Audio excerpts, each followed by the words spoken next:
Isroil ichida inqiroz, Eronda g'azab, global keskinlik, portlash chegarasida. Katta signal berildi. AQSh gipertovushli zarbaga yaqinlashmoqda. Eron uchirish qurilmalari nishonga olinmoqda. Geosiyosiy to'lqin, Eron va AQSh o'rtasidagi keskinlik yangi bosqichga o'tmoqda.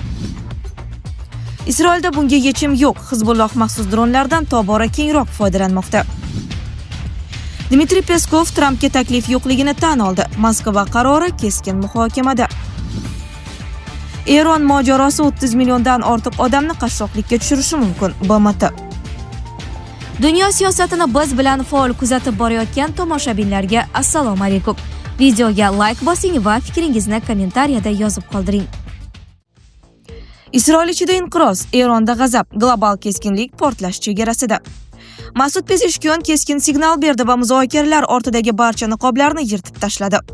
Muzokaralar jarayonidagi takroriy hujumlar bizning AQShga nisbatan mutlaqo ishonchsizligimizga sabab bo'ldi, dedi u va AQSh rasmiylari provokatsion ritorika va harakatlarni to'xtatishi kerakligini qo'shimcha qildi. Bu bayonot diplomatik aloqalar amalda qulab tushganini anglatadi. Shu fonda Muhammad Boqir Qo'libov ochiq masxara bilan chiqdi va AQShni to'g'ridan-to'g'ri kamsitdi. Agar AQSh bo'ylab ikkita devor qursangiz, ularning umumiy uzunligi 7755 kilometr bo'ladi. Bu baribir Eron chegaralaridan taxminan 1000 kilometr qisqa. Shunday davlatni blokadaga olishga omad tilayman. Tarixiy ramzlar ham jang maydoniga tortildi. Abbos Aroqchi Hormuz bo'g'ozi atrofidagi bahslarni eslatib shunday dedi: "Bugun Eronda Fors ko'rfazi kuni. Bu sana 400 yil avval ajdodlarimiz tomonidan Portugallarning Hormuz bo'g'ozidan quvilganini anglatadi." AQSh prezidenti Pentagonning soxta talqinini emas, balki to'g'ri atama Fors ko'rfazi so'zini ishlatmoqda. Ammo Hormuzni boshqacha nomlash bu haqiqatdan ham dahshatli xatodir. Bu bayonot tarixiy xotira orqali geosiyosiy signal berishdir. Katta signal berildi. AQSh gipertovushli zarbaga yaqinlashmoqda. Eron uchirish qurilmalari nishonga olinmoqda. AQSh markaziy qo'mondonligi Dark Eagle gipertovushli raketasini yaqin sharqqa yuborishni so'radi. Bu haqda Bloomberg xabar berdi. Mazkur raketa Eron hududidagi ballistik raketa uchirish qurilmalariga zarba berish uchun mo'ljallangan. Agar so'rov ma'qullansa, bu AQShning ilk bor gipertovushli raketasini joylashtirishi bo'ladi. Bu borada mamlakat Rossiya va Xitoydan ortda qolmoqda. Eron o'zining uchirish qurilmalarini AQShning hozirgi Praxis Strike missil yetib bormaydigan hududlarga ko'chirgan. So'rov yuzasidan hozircha qaror qabul qilinmagan. Markaziy qo'mondonlik esa izoh berishdan bosh tortmoqda. AQSh va Eron o'rtasida 9 apreldan beri o't ochishni to'xtatish rejimi amal qilib kelmoqda. Biroq prezident Donald Trump qaror qilsa, AQSh yangi zarbalar berishga tayyor. Bloombergning mudofaa bo'yicha tahlilchisi Wasserga ko'ra, ikkala tomon ham qayta qurollanish uchun vaqtdan foydalanmoqda. Bu kelgusi janglar yanada halokatli bo'lishi mumkinligini bildiradi. Dark Eagle uzoq masofali gipertovushli qurol bo'lib, uning aniq imkoniyatlari oshkor etilmagan. U tovush tezligidan 5 baravar tezroq uchishga mo'ljallangan. Qurol Xitoy va Rossiyaning ilg'or havo mudofaa tizimlariga qarshi ishlab chiqilgan. Lockheed Martin ishlab chiqarilgan har bir raketa taxminan 15 million dollar turadi. Ularning soni hozirda 8 tadan oshmaydi. Bitta batareyaning qiymati esa 2,7 milliard dollarni tashkil etadi. AQSh avvalroq Stealth JSM-ER qanotli raketalarning asosiy qismini ham Eron bilan bog'liq mojaroda qo'llagan. Urush davomida ularning taxminan 1100 tasi uchirilgan. AQSh ayrim hududlarda havo ustunligiga ega ekanini bildirgan. Biroq o'nlab MK9 dronlari va bir nechta boshqariladigan qiruvchi samolyotlar Eron tomonidan urib tushirilgan. Geosiyosiy to'lqin, Eron va AQSh o'rtasidagi keskinlik yangi bosqichga o'tmoqda. Eron oliy rahnamosi Mushtaba Xamenei 30 aprel kuni yozma murojaat yo'lladi. U o'z xabarida AQShning Eron bilan urushda mag'lub bo'lganini ta'kidladi. Eron rahbariyati prezident Trampning uzoq muddatli blokada haqidagi ogohlantirishlarni e'tiborsiz qoldirdi. Bu haqda Al Arabiya xabar berdi. Eron davlat televideniyasi orqali o'qib eshittirilgan murojaatda shunday deyiladi: "Bugun dunyo zo'ravonlarining mintaqadagi yirik harbiy tajovuzi boshlanganiga 2 oy to'ldi. AQSh sharmandali mag'lubiyatga uchradi. Endi Arab ko'rfazi va Hormuz bo'g'ozi uchun yangi sahifa ochilmoqda." Hormuz va AQSh bazalari haqida Xamenei o'z murojaatida AQShning mintaqadagi harbiy bazalarini tanqid qildi. Qo'shma Shtatlar bazalari hatto o'z xavfsizligini ham ta'minlay olmaydi. Ular o'z ittifoqchilariga yordam berishga qodir emas, dedi u. Xamenei ko'rfazining kelajagini AQShsiz tasavvur qilishini aytdi. U chetdan aralashayotgan begonalarni qoraladi. Minglab kilometr uzoqlikdan kelib aralashayotganlarning bu yerda o'rni yo'q. Ularning uning joyi faqat dengiz tubidadir. U o'z nutqini davom ettirib, Eron xalqi o'z milliy boyliklarini himoya qilishini aytdi. Islom Respublikasi o'zining ilg'or texnologiyalarini xuddi o'z chegaralari kabi qo'riqlaydi deb qo'shimcha qildi.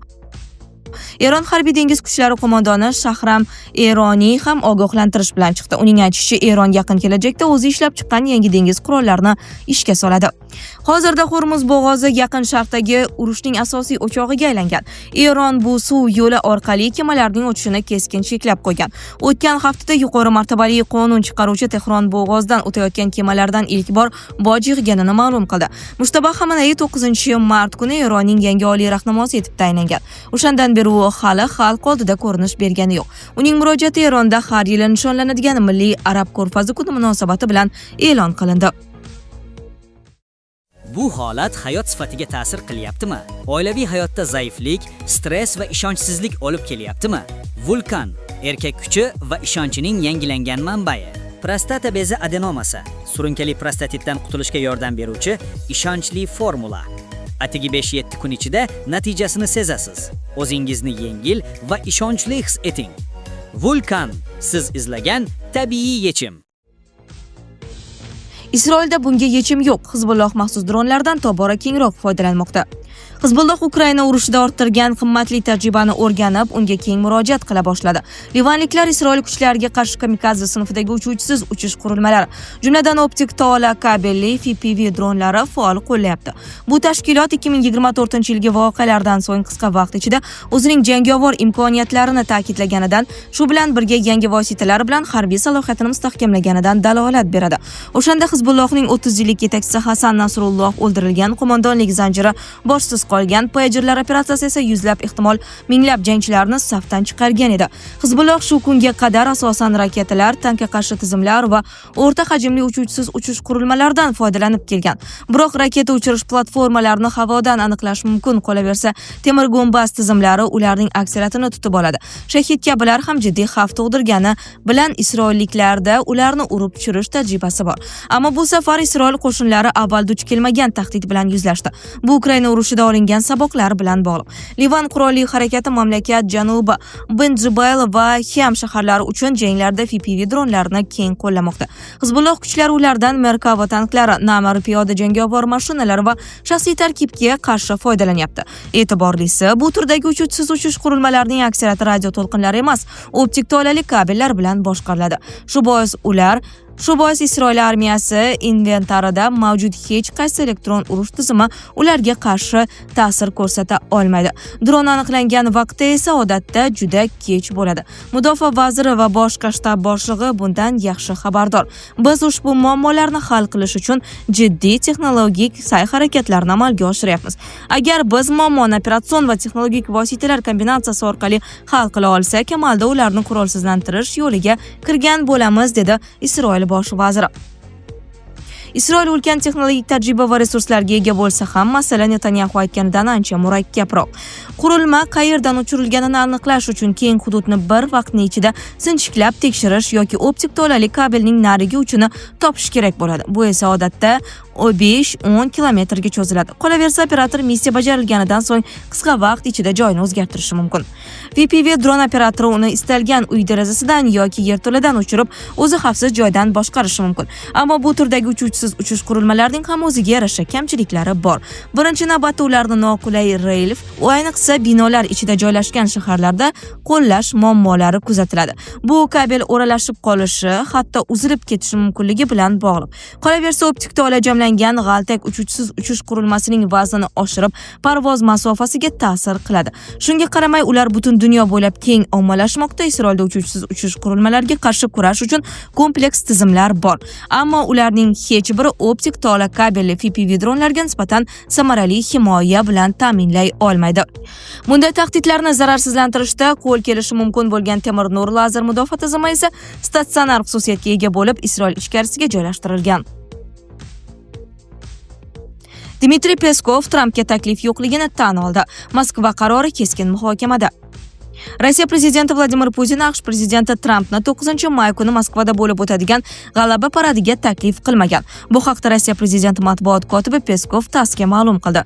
Yo'q deya qisqa javob bergan Peskov tegishli savolga izoh berar ekan. Trampning paradga taklif etilgani haqidagi xabarlarga rad javobini berdi. Shu bilan birga 29-aprel kuni Putin va Tramp o'rtasida telefon orqali muloqot bo'lib o'tgan. Suhbat davomida Rossiya prezidenti g'alaba kuni munosabati bilan vaqtinchalik sulh e'lon qilishga tayyorligini bildirgan. Rossiya prezidentining xalqaro ishlar bo'yicha yordamchisi Ushakovga ko'ra, Tramp ushbu taklifni qo'llab-quvvatlagan. Peskov shuningdek Kiyevning g'alaba kunigacha sulh masalasiga munosabati shart emasligini qayd etgan.